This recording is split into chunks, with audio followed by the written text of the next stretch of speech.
தமிழக நிதியமைச்சர் மரிய வில்சன் குழும பிரச்சினையில் தனது சகோதரர் மற்றும் அவரது மனைவியை தாக்கிய வழக்கு தொடர்பாக உயர்நீதிமன்ற சமரச தீர்வு மையத்தில் ஆஜரானார்.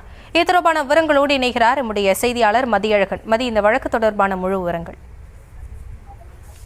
சொத்து தகராறு காரணமாக தனது சகோதரர் மற்றும் அவரது மனைவியை தாக்கியதாக தமிழ்நாடு அமைச்சர் மரிய வில்சன் மீது புதுச்சேரி வழக்கு பதிவு செய்திருக்கிறார்கள். இந்த வழக்கு புதுச்சேரி நீதிமன்றத்தில் இருக்கிறது. இந்த நிலையில் இந்த வழக்கு தொடர்பாக நேரில் ஆஜராக விலக்கு கோரி மரிய வில்சன் சென்னை உயர்நீதிமன்றத்தில் மனு தாக்கல் செய்திருந்தார். இந்த வழக்கை விசாரித்த நீதிபதி ஜி.கே. இளநிலையம் இந்த விவகாரத்தை சமரச தீர்வு மையத்திற்கு அனுப்பி வைத்தார்.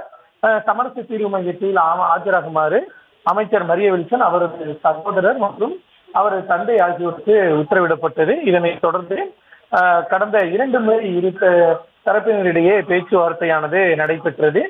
அதில் எந்த உடன்பாடும் எட்டவில்லை என்பதால் இன்றைய தினம் 3வது முறையாக பேச்சுவார்த்தைக்கு அமைச்சர் மரிய வில்சன் உள்ளிட்டோர் ஆஜராகி இருக்கிறார்கள். சமரச தீர்வு மைய நீதிபதி பாலசுப்ரமணியம் முன்பு 3 பேரும் அந்த பேச்சுவார்த்தைக்காக 3வது முறையாக ஆஜராகி இருக்கிறார்கள்.